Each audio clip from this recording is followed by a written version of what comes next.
Selamat sore anak-anak semuanya. Kembali kita mau beribadah kepada Tuhan. Kita mau berdiri semua. Tante ucapkan selamat beribadah untuk anak-anak semua. Kasih Tuhan Yesus kita rasakan dalam ibadah kita pada sore hari ini. Ayo kita mau mulaikan ibadah kita. Semua bangkit berdiri, sikap yang baik. Kita mau menyanyi Kemurahan-Mu lebih dari hidup. Suaranya dikeluarkan, nyanyi yang keras sungguh-sungguh yuk. Kemurahan-Mu lebih dari hidup.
Semua dilipat, matanya ditutup. Tante berdoa, anak-anak tirukan. Tuhan Yesus, terima kasih Tuhan, kemurahan-Mu sore hari ini kembali kami boleh datang kepada Tuhan. Ampuni segala kesalahan kami, sucikan dengan Roh Kudus-Mu supaya kami layak datang kepada Tuhan. Roh Kudus-Mu hadir di tengah-tengah ibadah kami.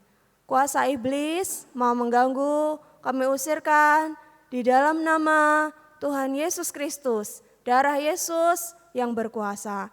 Beri sukacita dalam ibadah kami.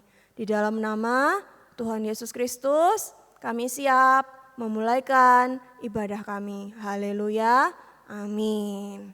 Ayo anak-anak tetap berdiri ya. Kita lanjut mau menyanyi memuji Tuhan. Tetap harus menyanyi yang sungguh-sungguh, suaranya yang keras ya. Kita mau nyanyi satu lagu Aku Berjanji. Sambil bertepuk tangan ya.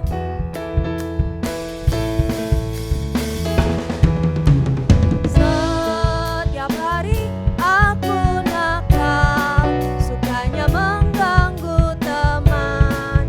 Tapi kini ku sadar ya Tuhan, Tuhan Yesus berfirman lewat firman yang tajam untuk segera kita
yang masih suka nakal, yang masih suka ganggu teman, ada enggak? Enggak ada ya, enggak boleh. Kita semua anak-anak Tuhan harus jadi anak-anak yang manis. Oke, Tante mau bacakan pengumuman untuk anak-anak. Coba anak-anak perhatikan. Jadwal ibadah sekolah minggu kita di gereja untuk di Surabaya dimulai pukul 9.15, di Medan juga pukul 9.15 pagi. Untuk di Malang dimulai pukul 10 pagi, sedangkan di Jakarta pukul 4 sore.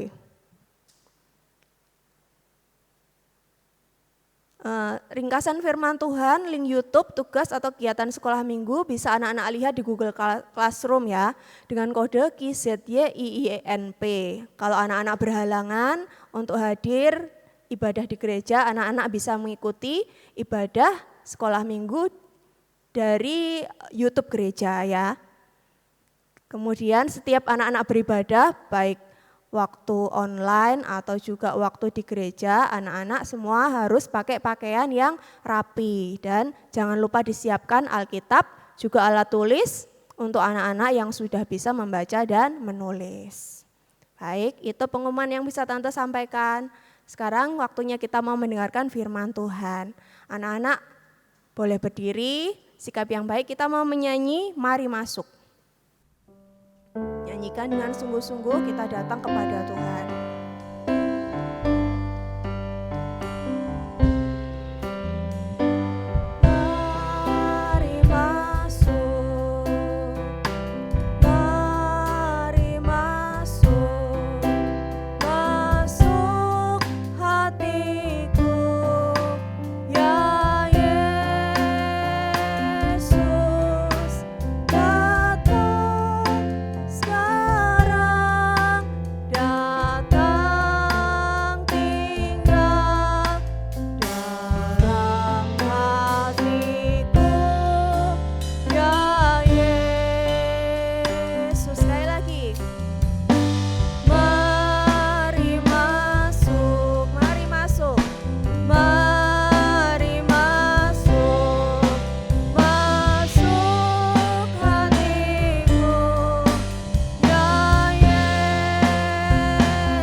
Datang pada Tuhan mendengar firman, kita berdoa sikap yang baik, tangan dilipat, mata ditutup semuanya. Tante berdoa, Tuhan Yesus, terima kasih Tuhan, kami sudah memuji Tuhan. Terima kasih, tiba saatnya kami mau mendengarkan firman Tuhan. Urapilah kami semua dengan Roh Kudus-Mu, ampuni segala kesalahan, dosa kami, supaya kami layak menerima firman Tuhan. Kuasa iblis mau mencuri berkat firman Tuhan, kami mau usirkan di dalam nama Tuhan Yesus Kristus, darah Yesus yang berkuasa. Terima kasih Tuhan, kami siap mendengarkan firman Tuhan di dalam nama Tuhan Yesus Kristus. Kami sudah berdoa. Haleluya, amin. Amin. Ya, anak-anak boleh duduk. Anak-anak boleh siapkan alat tulis dan Alkitabnya. Yang sudah bisa membaca dan menulis. Yang belum bisa duduk yang manis, tidak boleh lari-lari atau jalan-jalan. Tidak boleh mengganggu ya. Yuk kita mau dengar firman. Telinganya dibuka yang lebar, judulnya firman Tuhan hari ini, Tuhan menyucikan pandangan Zakeus. Bisa dibaca? Tuhan menyucikan pandangan Zakeus. Anak-anak bisa membaca di Alkitabnya di kitab Lukas pasal 19 ayat yang ke-1 sampai yang ke-10. Nah, anak-anak, Zakeus, ya bisa baca Zakeus. Siapa yang sudah tahu siapa Zakeus ya? Siapa tahu? Lihat gambarnya nih.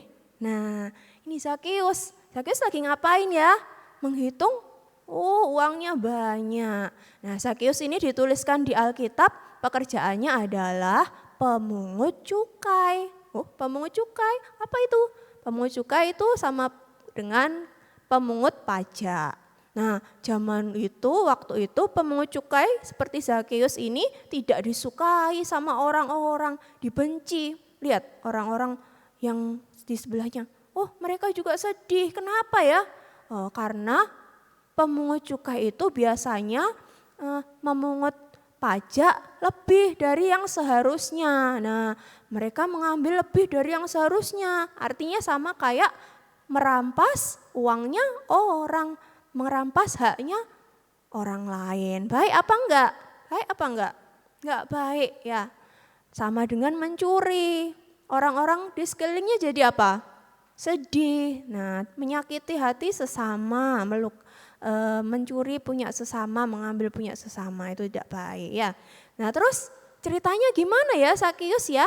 Ayo kita mau baca ceritanya ya di kitab Lukas pasal 19 yang tadi Tante mau baca bersama dengan anak-anak. Nah, Tante sudah tulis di layar, kita mau baca sama-sama. Lukas 19 ayat yang 1 sampai yang ke-10. Ayat yang pertama, Yesus masuk ke kota Yeriko dan berjalan terus melintasi kota itu. Di situ ada seorang bernama Zakheus, kepala pemungut cukai. Nah, dia kepala pemungut cukai dan ia seorang yang kaya. Terus lanjut ayat berikutnya. Ia berusaha untuk melihat orang apakah Yesus itu. Tetapi ia tidak berhasil karena orang banyak sebab badannya pendek. Nah, Zakheus ini badannya pendek.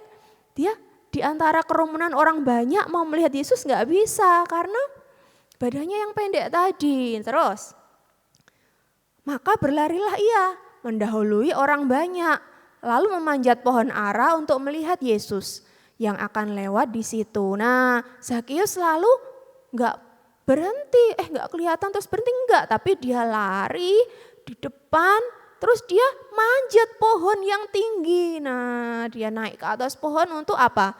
Melihat Tuhan Yesus. Nah, lanjut. Ketika Yesus sampai ke tempat itu, ia melihat ke atas dan berkata, Zakheus, segeralah turun, sebab hari ini aku harus menumpang di rumahmu. Nah, Tuhan Yesus, waktu sampai di bawah pohon, Tuhan Yesus duluan ternyata yang melihat Zakheus. Terus Tuhan Yesus bilang ke Zakheus, Zakheus segera turun, hari ini aku mau menumpang di rumahmu. Terus lanjut. Lalu Zakheus segera turun dan menerima Yesus dengan sukacita. Tetapi semua orang yang melihat hal itu bersungut-sungut, katanya, ia menumpang di rumah orang berdosa. Karena Zakheus tadi pemungut cukai. Pemungut cukai tadi apa? Ngambil punyanya orang, artinya suka berbuat dosa ya. Terus lanjut. Tetapi Zakheus berdiri dan berkata kepada Tuhan, Tuhan, setengah dari milikku akan kuberikan kepada orang miskin, dan sekiranya ada sesuatu yang kuperas dari seseorang, akan kukembalikan 4 kali lipat. Nah, sudah.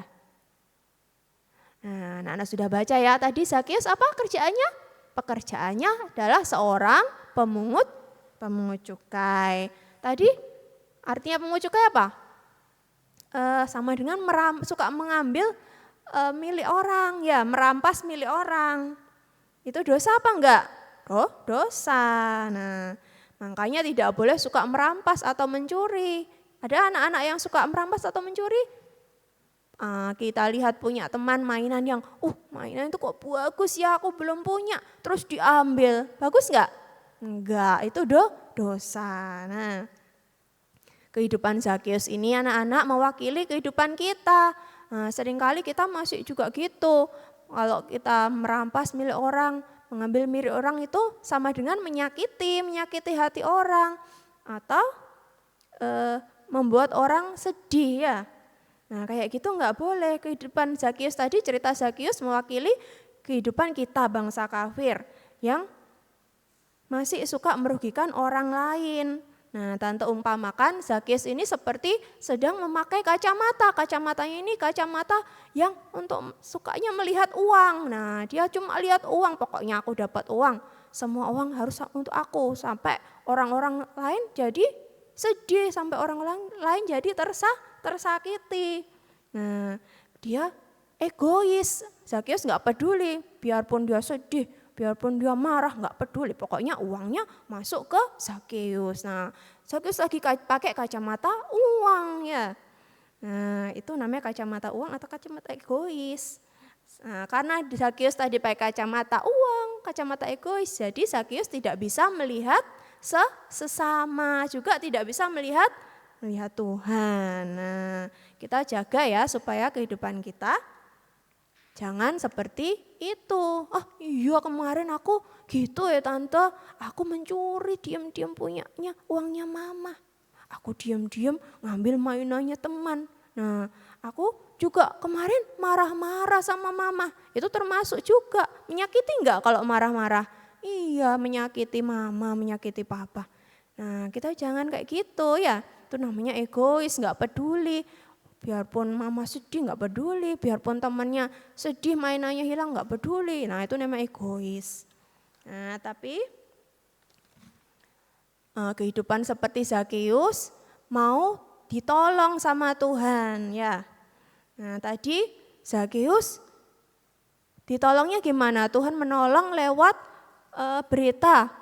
Ada Tuhan Yesus mau lewat. Nah Zakeus dengar. Ada berita Tuhan Yesus mau lewat, mana sih? Nah Zakeus jadi penasaran, aku juga mau lihat. Itu Tuhan Yesus yang dulu menyembuhkan, katanya menyembuhkan orang yang sakit. Itu Tuhan Yesus yang katanya membuat mata yang buta jadi melihat, aku juga mau lihat. Nah jadi Tuhan mau memberikan kita kesempatan untuk ditolong juga lewat firman Tuhan. Berita tentang Yesus yang sedang lewat itu bagi kita seperti firman Tuhan yang diberitakan untuk kita. Untuk apa? Menolong kita supaya bisa bertobat. Nah, tadi waktu Tuhan Yesus lewat, yang lihat lewat di bawah pohon, yang lihat bukan Zakeus dulu, tapi ternyata Tuhan dulu. Tuhan yang lihat Zakeus, Zakeus gitu ya. Nah itu artinya pandangannya Tuhan tadi seperti firman yang tajam menusuk pada dosa-dosa kita, menunjukkan kesalahan dan dosa-dosa kita ya. Nah pandangan Tuhan Yesus menusuk sampai ke dalam hatinya Zakeus, menunjuk dosa-dosanya Zakeus tadi. Nah dosa-dosa Zakeus yang egois, yang suka menyakiti orang, yang suka membuat sedih orang.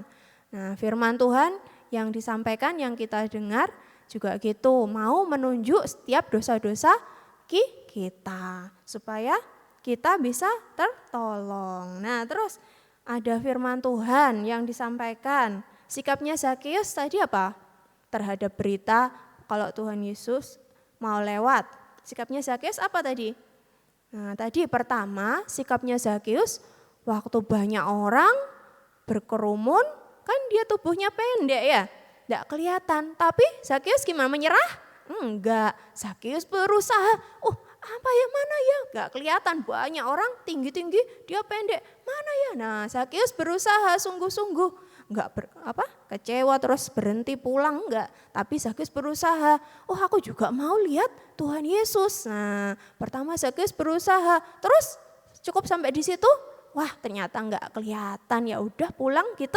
Enggak, terus Zakeus tetap berusaha sampai lari ke depan, sampai ke depan Tuhan Yesus jauh, terus naik ke pohon. Nah buat orang yang pendek, naik ke pohon kira-kira gampang atau susah? Gampang? Enggak loh, pohonnya tinggi loh. Nah untuk naik ke pohon susah, Zakeus berusaha sampai ke atas pohon ya. Terus akhirnya di atas pohon dia mau lihat Tuhan Yesus. Nah seperti Zakeus kita juga mencontoh terhadap firman Tuhan, sikap kita harus apa? Bersungguh-sungguh, kita juga harus berusaha supaya bisa mendengar firman Tuhan, supaya bisa beribadah. Kita juga mau sungguh-sungguh, misalnya kalau anak-anak di Surabaya kebaktiannya mulai jam 9.15. Nah kita sudah tahu gitu bangunnya jam 9, bisa enggak? Enggak, tapi kalau kita sudah tahu ibadahnya jam 9.15, berarti pagi-pagi aku harus sudah bangun, sudah siap-siap, sudah makan. Nah, cepat-cepat berangkat supaya tidak terlambat ya. Nah, itu namanya bersungguh-sungguh. Terus waktu ibadah tidur? Enggak. Waktu ibadah menyanyi yang sungguh-sungguh, berdoa yang sungguh-sungguh, sikapnya yang baik, mendengar firman yang sungguh-sungguh ya.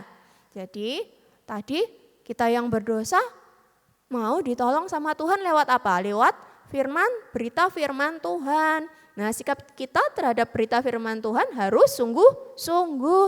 Kita harus mendengar yang sungguh-sungguh kalau ada firman, sampai bisa mengerti, percaya, sampai melakukan firman Tuhan ya.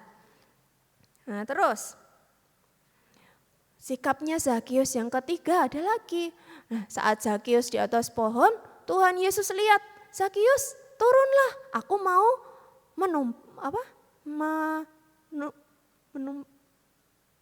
menumpang di rumahmu. Lalu Zakius segera turun. Artinya apa? Zakius taat. Nah, kita juga belajar jadi anak-anak Tuhan yang juga taat. Taat sama papa mama, taat sama guru di sekolah, guru sekolah minggu, sama opa oma ya, sama opa pendeta, opawi. Nah, terus sama firman Tuhan harus taat dengar-dengaran ya. Hasilnya terus ada hasilnya enggak? Hasilnya kita mau baca lagi tadi. Nah, di ayat yang ke-9. Sebelumnya ayat yang ke-8. Nah, hasil pertama kita baca sama-sama. Tetapi Zakius berdiri dan berkata kepada Tuhan, Tuhan, setengah dari milikku akan kuberikan kepada orang miskin. Dan sekiranya ada sesuatu yang kuperas dari seseorang, akan kukembalikan 4 kali lipat. Wah, Zakius yang dulu suka merampas, terus sekarang jadi apa? Mau mengembalikan. Zakius mau mengembalikan, sekarang memberi ya. Hartanya dikasihkan ke orang yang miskin. Nah, apa yang sudah dirampas dulu mau dikembalikan berapa kali lipat? 4 kali lipat. Nah, hasilnya jadi kalau kita mendengar firman sungguh-sungguh, kita disucikan. Tadi dosanya apa Zakius? Egois, jahat, suka merampas ya. Disucikan jadi sekarang suka memberi. Nah, tadi pakai kacamata apa tadi? Kacamata uang ya. Sekarang kacamatanya disucikan, dibuang ya, dilepas sama Tuhan. Jadi kacamata baru yang bisa melihat Tuhan dan bisa melihat sesama. Kan tadi gak bisa lihat Tuhan ya, gak bisa lihat sesama, gak mengasihi sesama. Sekarang Tuhan ubahkan lewat firman, jadi bisa mengasihi Tuhan dan mengasihi sesama ya. Nah, sekarang ada lagi hasil yang kedua. Kita baca lagi di ayat yang ke-9. Kita baca, kata Yesus kepadanya, hari ini telah terjadi keselamatan kepada rumah ini. Nah, hasilnya Tuhan memberikan keselamatan. Nah, dan juga keselamatannya bukan untuk Zakius aja, tapi kepada seluruh seisi rumah ini. Nah, jadi kalau kita disucikan oleh firman, kita diubahkan dosa-dosa kita, Tuhan juga sanggup menyelamatkan kita sekeluarga. Sekeluarga ada papanya, mama, ada adik, ada kakak, ada opa, ada oma, siapa aja. Nah, semuanya Tuhan bisa selamatkan. Asalkan kita berdoa juga, kita semua berdoa untuk keluarga kita, seisi rumah kita doakan supaya juga bisa mendengarkan firman, sama-sama disucikan. Jadi semua sekeluarga bisa diubahkan dan diselamatkan oleh Tuhan ya. Nah, jadi anak-anak Tuhan Yesus itu sangat mengasihi kita, sama seperti mengasihi Zakius. Zakius yang dulu berdosa mau ditolong Tuhan lewat berita firman. Kalau Tuhan Yesus mau lewat ya, kita juga gitu, mau diselamatkan Tuhan lewat firman Tuhan yang disampaikan dalam ibadah ya. Kita mau diselamatkan oleh Tuhan.